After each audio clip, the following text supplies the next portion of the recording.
everybody, Andrew here from TeamRespawn. Here are some interesting facts about the Xbox and the Xbox 360 that you probably didn't know. You might know a couple of these, but I'm not sure if you know every single one of them. A lot of these, while I was researching this, I found really interesting, and it's just incredible of what the really of the generation of the PS3 and the Xbox 360 have gone through, how much they've changed since they got released, and it's really cool actually how the same hardware can change over time. Here are 7 facts that you probably didn't know about the Xbox 360.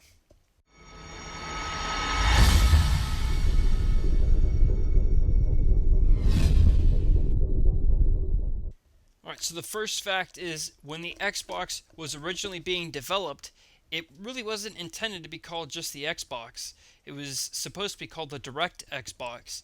In 1998, a few members from the DirectX team at Microsoft, they began hacking laptops to build a prototype gaming machine, and they pitched the idea, which eventually got greenlit. Since everyone was from the DirectX team, they decided to call this console the Direct Xbox, but it was soon shortened to, as we all know, as just Xbox. Alright, the second fact you probably didn't know about the Xbox 360 was how horrible the failure rates were for these old consoles. If you or anyone you know was an early adopter of the Xbox 360, you probably have experienced the red ring of death where it overheats and the system pretty much just craps out. By 2010, over 53% of the original Xbox 360s got the red ring of death, which is insanely high. It actually cost Microsoft over $1 billion to fix, having all these consoles shipped into Microsoft, having them get repaired and then shipped back out. The grand total for all that was about $1 billion. And it really wasn't until they unveiled the Xbox 360 Slim, the first one, that this problem was really truly behind them, because if you see that console on the top, it just has big fans and the sides are fans. I mean, the whole thing is just vented for airflow, and you can actually see that kind of same design implemented on the Xbox One. I mean, half the system is fans, so airflow was a big problem with these old consoles, and it was just incredible that 53% of those 360s failed.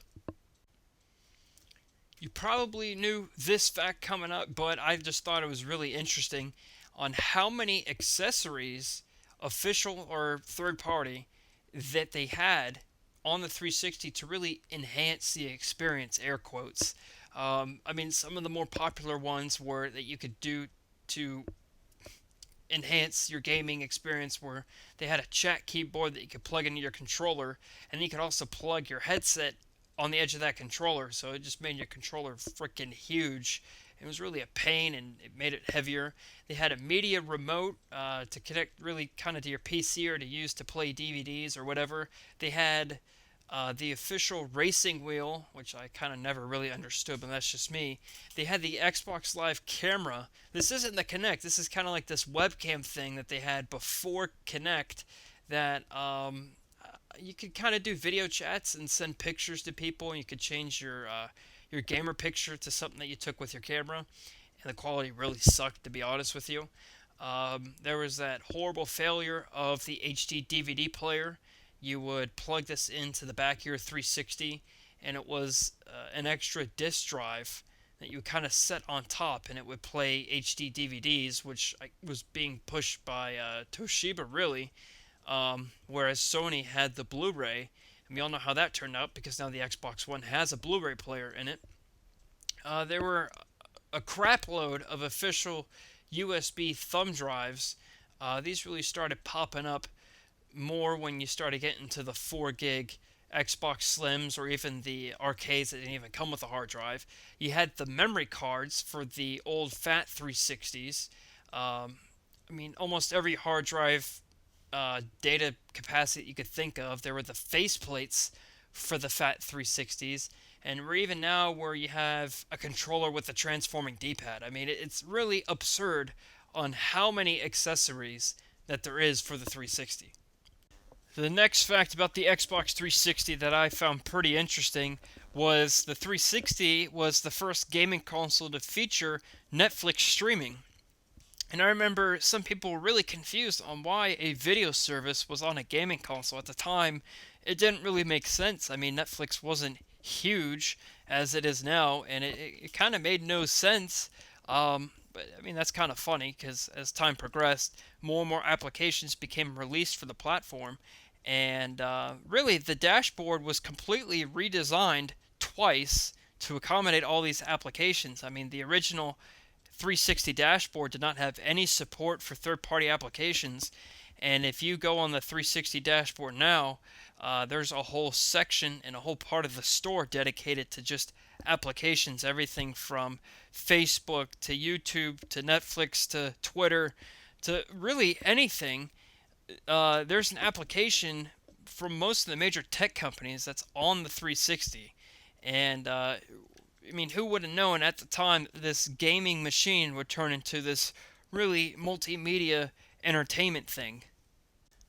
I know a lot of you have probably seen on the 360 that there was a feature introduced, I would say probably around 2011, maybe earlier. I could be wrong about the exact timing. But there was an update where it allowed 360 users to install their games to the hard drive, and this was really made to decrease the sound of the console. I mean, it wouldn't be going, the fans wouldn't be going full blast, and it would speed up loading times. But there were actually games that came out before this feature was released that really it actually hurt performance when you installed the game. Granted, you always needed the disc to play the game after you installed it, but a game that requests you not to install it to the hard drive was Halo 3. Bungie posted a bulletin in Halo 3 asking users not to install the game to the hard drive because you would actually have longer loading times. And I guess that's just because the game was designed to be ran from the disk and not from the hard drive. Another fact you probably didn't know about the 360, well, you knew people love Call of Duty on the 360. I mean, that's kind of the home for Call of Duty is on Xbox. But did you know that for the 360, 5 out of the top 10 best-selling games to this date are from the Call of Duty series? Call of Duty takes the numbers 3, 4, 5, 6, and 10 spots in the top selling list for the 360. The only two first-party games that Microsoft made and published that are in the top 10 are Kinect Adventures, which is number 1, which really shouldn't count because you got it for free when you purchased a new Kinect, and Halo 3. If you look at the top 20, if you want to look at the top 20 games best-selling on the 360, every Call of Duty released from the original Modern Warfare, Call of Duty 4 Modern Warfare onwards, up to Call of Duty Ghosts, is in the top 20. The only Call of Duty after Modern Warfare that is not in the top 20 is the recently released Advanced Warfare. And finally, this really isn't a fact, but it's really to look and see how much the platform has changed since it launched 10 years ago. I mean, the console went through 2 redesigns, and they had this horrible thing where you had to pick from the Pro and the Arcade. Remember that? Like, the Pro came with the 20 gig hard drive, and the Arcade came with nothing, and you had to buy one of those memory cards that was like $40 to save your games, and then they eventually had all of them include hard drives, but you had to pick between the Pro and then the Elite, and then there was the redesign where you had like the 4 gig internal storage and then the 250 gig. I mean, it just goes on and on. You went through 2 console redesigns, the Slim and the Super Slim, really 3 if you want to include the Elite, because they really marketed that as a redesign. There's a total of 3 dashboards, the original one and then NXE, and the Windows 8 knockoff thing that actually I really like on the 360. I hate it on the Xbox One. We went through the launch of Kinect, which I'll leave it up to you to decide for that one. I actually bought a Kinect for the 360, and I kind of regret it, actually. It really wasn't what I thought it would be, and the damn thing it doesn't work still. It crapped out, a year after purchasing it.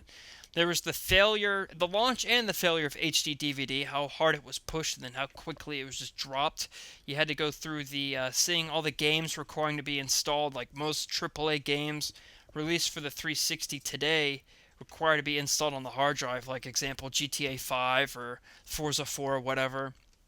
We started seeing some remasters from the original Xbox generation, or even before that. I mean, there's a port of like 20 Sega games from the Sega Genesis, and then there's obviously the remaster of Halo Combat Evolved, which I think really kickstarted the whole remastering thing going on.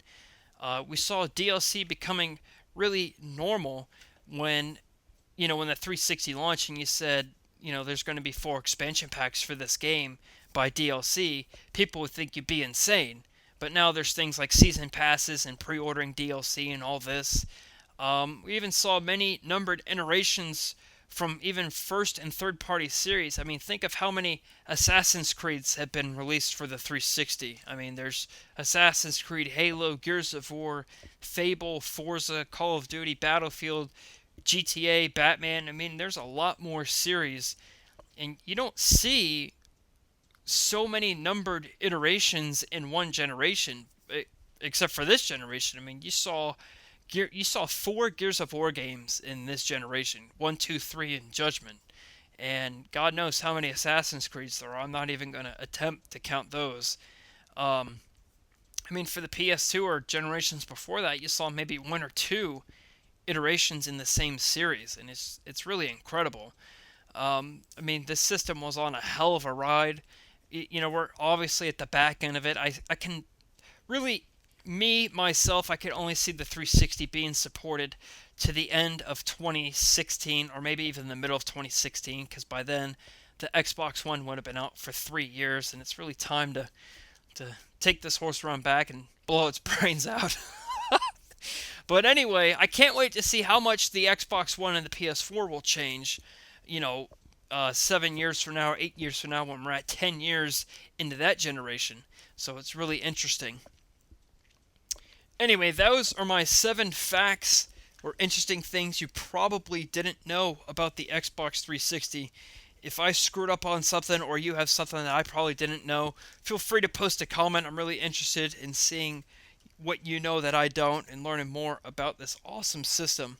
Thanks for watching. I'm Andrew from Team Respawn, and I'll see you next time.